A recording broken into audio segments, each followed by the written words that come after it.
O presidente Jair Bolsonaro assinou um decreto que autoriza o emprego das Forças Armadas para a garantia da lei e da ordem no estado do Ceará, onde policiais estão em greve. Na quarta-feira, o senador Cid Gomes avançou com uma retroescavadeira sobre uma multidão e foi atingido por projéteis de borracha. Bolsonaro falou à imprensa e afirmou que se sente até culpado por assinar uma GLO sem que o parlamento aprove a excludente de ilicitude, um pedido seu desde o início do mandato. Bolsonaro disse que em operações de GLO, jovens são enviados para uma operação que é semelhante a uma operação de guerra, mas, se algo acontece, são julgados sem levar essa circunstância em consideração. Assista. Eu acabei de assinar a GLO para Fortaleza, certo? O governador preencheu os requisitos. Agora deixe bem claro uma coisa, a gente precisa do parlamento para que seja aprovado o excludente de ilicitude. A minha consciência fica pesada nesse momento, porque tem muitos jovens de 20 anos de idade, 21, que vão estar na missão. Estão cumprindo uma missão que se aproxima de uma de guerra e depois, caso tenha qualquer problema, vai ser julgado com lei de paz. Então nós temos que dar garantia jurídica, retaguarda jurídica a esses militares das Forças Armadas que estão nessa missão. Bom dia a todos, presidente, ministros, equipe econômica, amigos. Nós estamos num momento extremamente importante em que o país começa a desfrutar desses horizontes mais longos tornados possíveis exatamente pelo programa que o presidente Bolsonaro nos permitiu implementar. As reformas que estão sendo implementadas reduziram os custos, por exemplo, de juros da dívida em 100 bilhões de reais ao ano, são 3 Bolsas Famílias, reduziram em outros 100 bilhões os privilégios que eram concedidos através de uma máquina perversa de transferir renda, que era a Previdência, a nossa máquina previdenciária. E todas essas reformas estão sinalizando para horizontes mais longos, de 15, 20, 30 anos à frente, e permitindo então que os juros desçam e que a economia comece a girar. E aquela baleia ferida a que eu me referia, que nesse primeiro ano nós fomos tirando os arpões, ela começou a crescer a 1,2%. Nesse segundo ano nós continuamos com o ritmo das reformas, nós vamos passar a crescer 2% e assim por diante, quer dizer, estamos recuperando a dinâmica de crescimento do país. Não precisamos temer a turbulência internacional, evidente que há sempre efeitos, mas o Brasil sempre teve sua própria dinâmica de crescimento. O Brasil é uma economia continental. O mundo estava indo bem e nós estávamos afundando por décadas. É perfeitamente possível o mundo desacelerar, e isso está contratado. O mundo está em desaceleração sincronizada, quer dizer, o mundo está descendo, a América Latina está estagnada e o Brasil vai decolar. O Brasil pode crescer porque ele tem uma dinâmica própria de crescimento. É uma economia continental, tem recursos naturais, tem agora juros mais baixos, tem uma taxa de câmbio que é naturalmente, da mesma forma que quando você faz as reformas fiscais, você tem um regime fiscal robusto, você tem um horizonte de investimentos longo. É absolutamente natural que o juro de equilíbrio desça e que o câmbio de equilíbrio suba um pouco. Pode ser 3,80, pode ser 4, pode ser 4,20. O câmbio é flutuante. O Banco Central opera isso. Mas o patamar é inquestionavelmente mais alto. E como dizia o Pedro, a respeito da Caixa Econômica Federal, nós, quando fazemos política econômica, estamos pensando em todos os brasileiros e particularmente nos mais humildes. E aquele modelo antigo, com juro lá em cima, transformava os empresários, os empreendedores brasileiros em rentistas. Em vez de fazerem investimentos, criarem emprego, rentistas. E justamente também as famílias mais humildes, empregadas domésticas, inclusive, a quem eu peço desculpas se puder ter ofendido, dizendo que a mãe do meu pai foi uma empregada doméstica. Qual o problema de você fazer uma referência como essa? Mostrando que os preços estão empurrando a população em direções equivocadas. Um Brasil cheio de belezas naturais e as pessoas pensando em não viajar para o Nordeste, por exemplo, para as praias do Nordeste, porque estava 50% mais caro ir para o Nordeste brasileiro do que ir para o exterior.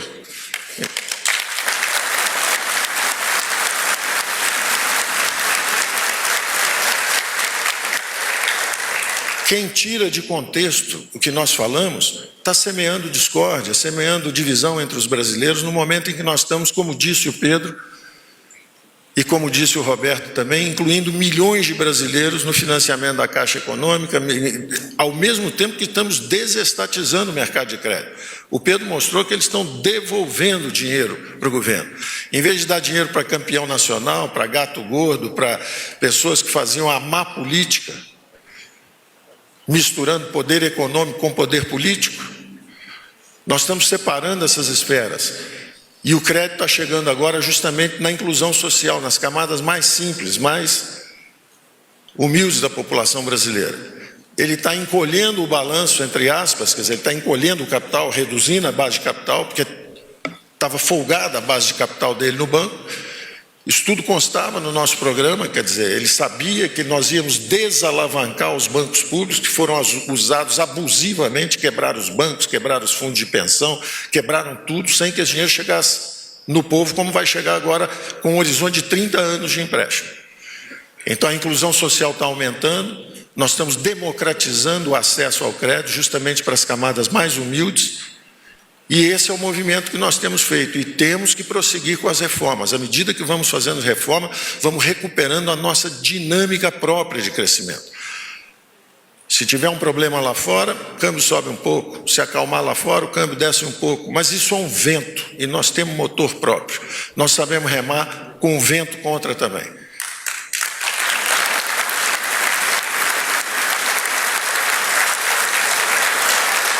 E quando estávamos com vento a favor, afundamos o barco, em vez de aproveitar o vento a favor da globalização. Então nós sabemos o caminho que estamos percorrendo, estamos seguros, somos gratos, por um lado, ao escudo que o presidente ofereceu para justamente nomear uma equipe competente, jovem, talentosa, com coração, todos eles têm coração, a maior parte também tem origens humildes, veio todo mundo com esforço, subindo 1, 2, 3 gerações, para adquirir o conhecimento. O presidente dizia que o pai dele foi até o ginasial, o meu também, não conseguiu fazer ensino superior. Pois é isso, grupo escolar. Eu estudei em escolas públicas, fui parar no colégio militar porque era um bom treinamento e barato, de graça. Então você passando, eu passei na época em segundo lugar, não me lembro, era segundo lugar. Eu fui buscar um ensino de qualidade, quer dizer, meu pai foi buscar um ensino de qualidade. Estudei em escola pública, a vida inteira, grupo escolar, Pandiaca Lojas, depois colégio militar, porque era um ensino de qualidade, justamente para as famílias mais humildes que não podiam gastar dinheiro, tinha que subir na meritocracia. E isso é o que nós queremos oferecer para a população brasileira e chamamos do caminho da prosperidade. Um banco público, acima de tudo, tem que estar pensando, não é em dar lucro de 20, 30 bilhões. Deu um lucro excepcional esse ano porque estavam acostumados com aquilo lá eu não vou dizer porque eu não posso falar, porque se eu falar sai amanhã o que eu falei.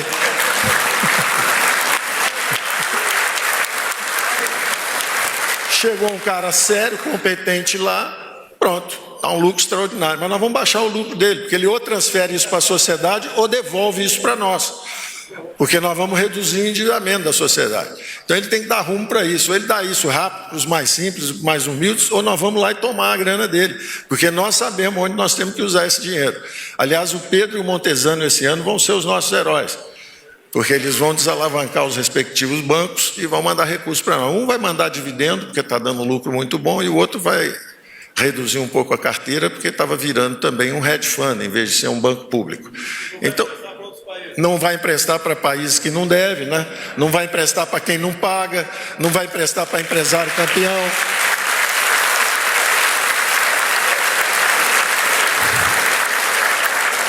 O BNDES vai ajudar, o S de BNDES agora é de saneamento. Vai fazer saneamento, 100 milhões de brasileiros precisando de água, esgoto, as classes mais humildes, as empregadas domésticas. Então nós sabemos o que nós estamos fazendo e para onde nós estamos indo. Não adianta tentar nos confundir ou confundir a opinião pública. Dito isso, eu acho que nós temos tido muita ajuda também não só de empresários construtivos, como disse o Meyer Negri. Eu não sei se você convenceu o Roberto Campos primeiro ou a mim primeiro, quando você lançou a ideia do IPCA. É até bom saber que você procurou todo mundo, porque eu achava que você tinha dado a ideia para mim, o Roberto achou que você tinha dado a ideia para ele. Você não correu riscos, você deu a ideia para todo mundo. E nós estamos sempre abertos justamente para fazer o que é correto.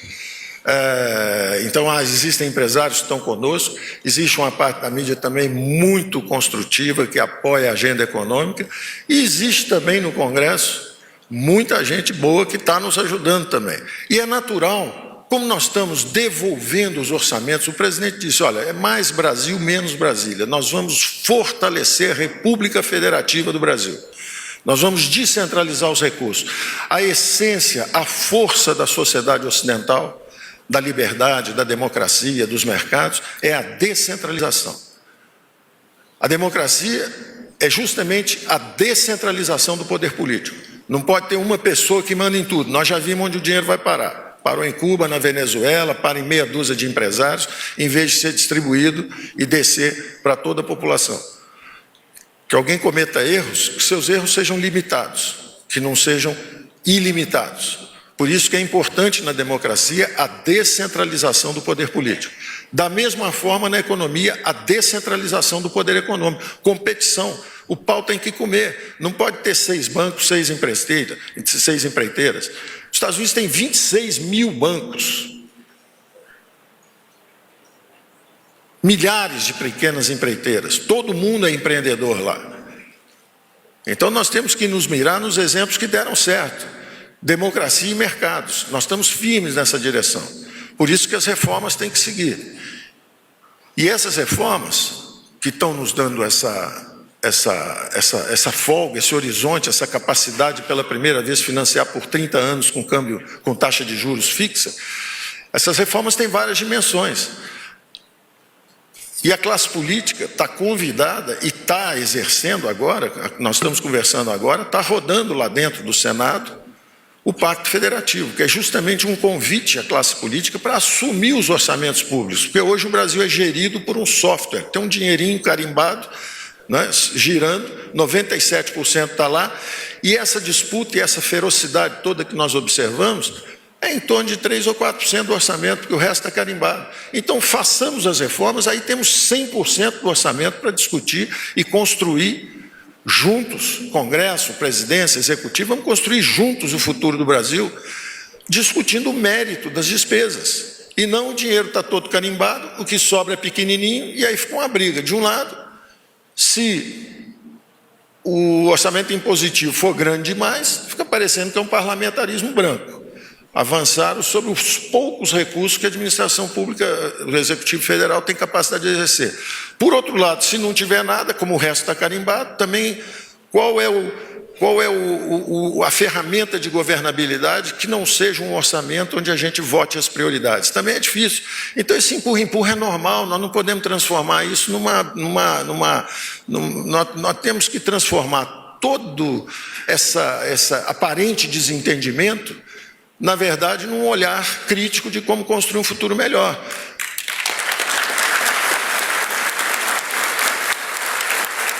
É normal que o Congresso queira entrar no orçamento, mas espera aí, não precisa pisar no nosso pé. Tem um orçamento de 1,5 trilhão, para que nós vamos brigar por causa de 10 bi, ou 15 bi, ou 20 bi? Tem 1,5 trilhão, basta descarimbar, vamos fazer o Pacto Federativo, vamos descentralizar, aprovemos as reformas. Por outro lado, é natural também que a classe política diga o seguinte, bom, mas como não houve loteamento de ministério, como foram escolhas técnicas, como é que eu entro nisso aí? Uma aliança política de conservadores e liberais, e os senhores sim estão convidados realmente a fazerem acordos republicanos em torno da distribuição orçamentária. Então isso é absolutamente natural. Se um lado quiser levar muito, o outro lado reage. Se levar menos um pouco, tudo bem, funciona. Então o que nós estamos vendo é uma fricção desse tipo. Pode haver um exagero de um lado ou outro, todo mundo fica nervoso, é natural isso, às vezes fica nervoso lá o Congresso, achando que nós estamos pressionando, às vezes fica nervoso o nosso time do lado de cá, porque fala, espera aí, não temos um presidente, nós estamos no presidencialismo, nós não estamos no parlamentarismo branco. Então esse empurra-empurra é normal, é pelada, um chutou a canela do outro e tal, o jogo segue. Nós estamos seguros que a democracia brasileira está fazendo um aperfeiçoamento das instituições. Um regime é saudável, não é quando joga só de um lado, eu já repeti isso várias vezes, não dá para ficar pulando só numa perninha esquerda, não, tem a outra perna também, e ela ganha eleição, e quando ganha também tem que ser respeitada, espera 3 anos e volta.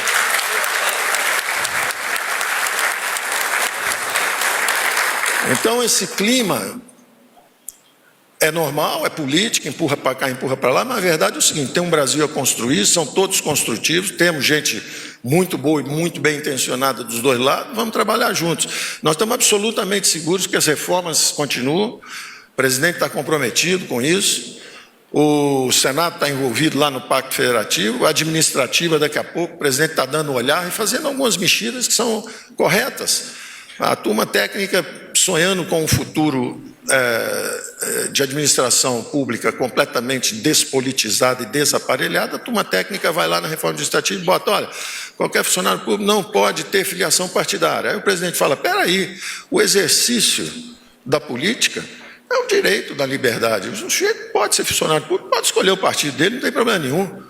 Então o presidente vai lá e dá uma mexidinha. Então está demorando um pouquinho a chegar lá na Câmara, porque tem uma mexida ou outra que são também perfeitamente possíveis. O presidente tem 60 milhões de votos, não vai dar um palpite na reforma? Tem que dar sim. Então está com a mão dele lá também, e é normal.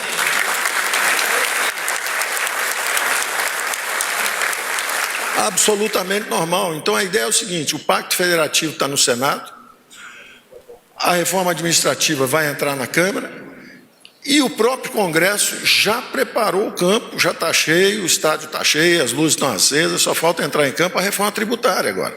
Eles, inclusive, fizeram uma comissão mista, exatamente para não ter uma PEC aqui, uma PEC ali, mais uma terceira nossa. Nós vamos trabalhar juntos, vamos construir isso. O Brasil segue com as reformas, esse ano vai ser um ano bom, nós vamos acelerando o crescimento o tempo inteiro. Obrigado, um abraço, parabéns, presidente.